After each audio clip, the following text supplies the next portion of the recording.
तो दोस्तों नमस्कार। आज हम एक वीडियो कैसे हैं लेकर आप सब आए लोग? हैं और जिसका आई होप हमारे आम जीवन से मनुष्य संबंधित जीवन है। तो सबको पता ही है। हम कई बार देखते दोस्तों हम हैं कई बार-बार यही कथावाचक हैं पोस्ट लेकर आते जो हैं बिना और ऐसी ज्ञान ही के सारी बिना पोस्ट शास्त्रों को देखे कुछ भी जिसमें बोल लेते हैं। ऐसी हमारे ही जीवन एक से वीडियो हम संबंधित आपको चीज़ें हों, दिखाने वाले हैं। हमारे जीवन से संबंधित बातें आप हों ध्यान से और देखिएगा। हम और ये एक समझ न्यूज़ नहीं चैनल पाते पे हैं एक कि धर्म हमारा जो संसद नाम जीवन से है एक वो एक्चुअली डिबेट चल रही उद्देश्य थी क्या और है। उसी डिबेट में बहुत सारी चीज़ें हैं।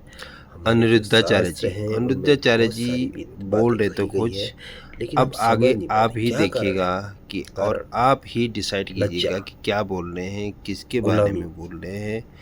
गुलाम हो चुके हैं इसीलिए कहीं न कहीं। शास्त्र का कैसे? ज्ञान होना बहुत ज़रूरी है। गुलाम मनुष्य हम जीवन ऐसे हो बहुत चुके ही हैं कि दुर्लभ है, बड़े ही समाज के गुलाम हो गए हैं मुश्किल से और मिलता है। 84 समाज लाख की योनियों के बाद गुलामी की मिलता है भेड़ियों और में उसके बाद जकड़ भी अगर लिए हैं। शास्त्रों का किस वजह ज्ञान से? न हो, भक्ति का क्या पता कारण न है? हो, करना क्या है, दोस्तों कहाँ जाना शिक्षित है, हुए आए हो, कहाँ से आज हैं, तो आप ये सारी शिक्षा चीज़ें है रह आपके जाती पास, हैं। ये सब बिना ज्ञान आपको के शिक्षा मिली पिछड़े है और पुण्य के शिक्षा का जो आधार पर मुख्य उद्देश्य कथावाचक तो बन क्या आप जाते जानते हैं? हैं, लेकिन क्या है? कथा कहनी क्या कमेंट है, में असली लिखिएगा कथा जो ज़रूर। है वो शिक्षा पूर्ण का मुख्य परमात्मा की उद्देश्य होती क्या है है?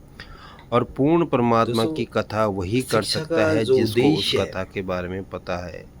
वो शास्त्रों में भी कहा अक्षर गया ज्ञान का है, है कथा करो और करतार की, जीवन सुनो कथा में करतार, आन कथा जो हमारा सुनिए नहीं, कहें कबीर मनुष्य विचार। जीवन हुआ है, मनुष्य तो जीवन इस का जो प्रकार से लक्ष्य है अब आगे उसको आपके पाने के सामने लिए हुआ है वीडियो आने वाली है और आप और खुद अगर ही इस उस लक्ष्य को वीडियो हम का न आकलन पाए, करें और अब हम देखें अपने कि जीवन का जो क्या उद्देश्य है इस वीडियो वो में समझ है। नहीं पाए तो फिर और मनुष्य जीवन उन्होंने बेकार एक गया। बात कही है कि अब अगर आप किसी का सोच रहे पुत्र होंगे नहीं हो रहा कि है तो ऐसा क्यों कह रहे हैं? उद्देश्य गेहूँ तो यही है कि किसी गाय को खिलाइए और उसके अच्छे से जो तरक्की गोबर हो, होता सारी है चीज़ें उसमें हों। जो गेहूँ होता है उसको लेकिन धुल नहीं करके दोस्तों, पीस के शास्त्र हमारे खिलाइए। कुछ और प्रमाण करते हैं। आज हम क्या है 20वीं ना, शताब्दी हो चुकी है, जहाँ पढ़े तक लिखे समाज हो की बात चुके आती हैं, है, लेकिन फिर भी हम कहीं न इस कहीं गुलामी से इंसान समाज को नहीं निकल दिखाने के पा रहा लिए है। एक क्या सोमवार कारण व्रत भी है? ये करते हैं, मानसिक जो गुलामी सावन है। में जल भी आगे चढ़ाते वीडियो हैं आपके सामने है, आप ही डिसाइड और करें। तो गाय को माता क्यों कहा जाता है? सामान्य जानवरों से कुछ विशेषता होगी तब तो गाय को माता कहा गया। और मैं क्या कह रहा हूं? मैं कह रहा हूं कि गाय को खिलाइए गेहूं, फिर वो बाहर निकलेगा, गोबर से उसे धुलिए, उसकी रोटियां खाइए। ये मैंने बड़े बड़े संतों से सुना है और मैंने खुद वो रोटियां खाई हैं। आप जब वो रोटियां खाएंगे तो निश्चित ही आपके शरीर में जो दोष हैं बच्चे ना होने के, जो कई बार डॉक्टर बोलते हैं कि संतान नहीं होगी, कई बार डॉक्टर मना कर देते हैं आपको नहीं हो सकता, ऐसे केस भी देखे गए, उनको भी होता है। कई बार डॉक्टर बोलते हैं कि आप 1 घंटे बाद मर जाओगे या 1 महीने बाद मर जाओगे, इतनी आयु है, वो लोग सालों साल जिंदा रहते हैं। तो यानी इसका मतलब एक तरह से आप मेडिकल साइंस को चुनौती दे रहे हैं। भाई चुनौती हम नहीं दे रहे, हमारी गाय गौ माता के चुनौती दे गोबर रही है। का जो गेहूं है वो धुल के खाओ तो संतान की प्राप्ति हो जाएगी। ऐसा मैंने संतान की उदाहरण प्राप्ति के लिए कहां-कहां लोग जाते हैं, कितने बड़े-बड़े अस्पतालों में घूमते रहते हैं। आपने तो पूरी मेडिकल साइंस को चुनौती दे दी महाराज। चुनौती ही मानिए आप। हमने तो उदाहरण दिया भगवान राम के पूर्वज राजा दिलीप का रघुवंशम महाकाव्य पढ़िएगा, महाकवि कालिदास जी के द्वारा रचित।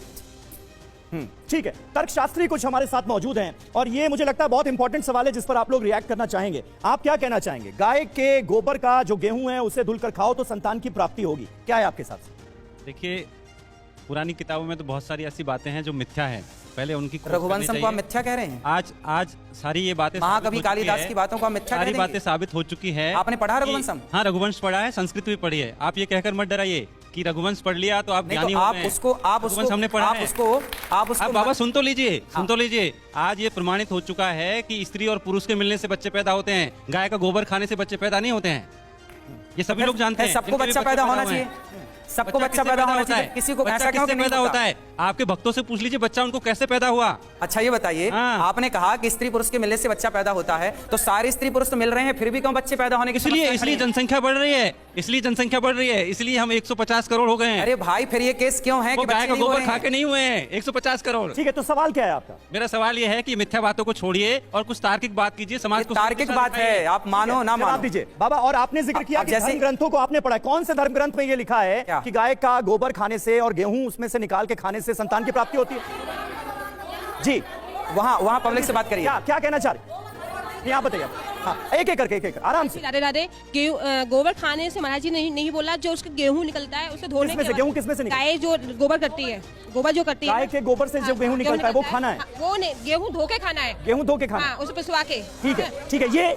ये जो विधि है, ये जो उपाय है संतान प्राप्ति का, ये कौन से धार्मिक ग्रंथ में लिखा है जो आप बता रहे हैं? ये भी मुझे आपको लगता है लिखा सवाल हुआ है। बता दूंगा, मैं आपको लिखा हुआ बता दूंगा। हाँ बताइए, बिल्कुल बताऊंगा।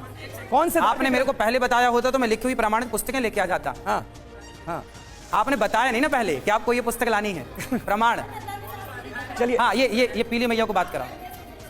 बोलिए बोलिए।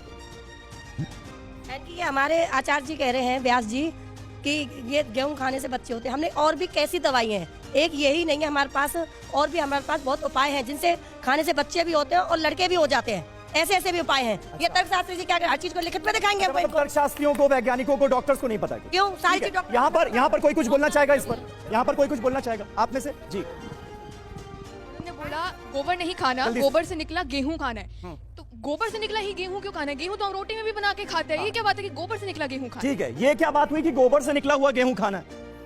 बेटा पंचगव्य का नाम सुना है? पंचगव्य का नाम सुना है? देखो आप बच्चे हैं, आप नहीं जानते पंचगव्य क्या होता है, आप जानते नहीं। हमारे यहाँ वर्षों से एक परंपरा रही है बेटा, कोई भी शुभ कार्य होता है, यज्ञ होता है। भगवान राम ने यज्ञ किया, श्री दशरथ जी ने यज्ञ किया, भगवान श्री कृष्ण ने यज्ञ किया, और आज भी आप कभी यज्ञ करेंगे और आज भी आप कोई विशेष बड़ी पूजा करेंगे तो सबसे पहले आपको पंचगव्य पिलाया जाएगा। पंचगव्य में 5 चीजें होती हैं। गाय का सुंदर सा दूध, दही, घी और गोबर का रस और गौमूत्र, ये 5 चीजों को मिला करके पंचगव्य बनाया जाता है। और वो पंचगव्य पी करके आप शुद्ध होते हैं, यज्ञ के योग्य बनते हैं, यज्ञ के अधिकारी बनते हैं। अब आज की जनरेशन, आप लोगों ने ये सब पढ़ लिया है तो क्या अपनी भारतीय संस्कृति जो परंपरा वर्षों से चली आई है, क्या उसे आप आज की शिक्षा से नकार देंगे कि नहीं जी ये सब गलत है? हमारी संस्कृति, हमारे शास्त्र, और मैं जिन शास्त्रों का बेटा जिक्र करता हूं ना, वो शास्त्र बिल्कुल साइंटिफिक है। मैं हर बात विज्ञान की कसौटी में खरी बोलता हूं।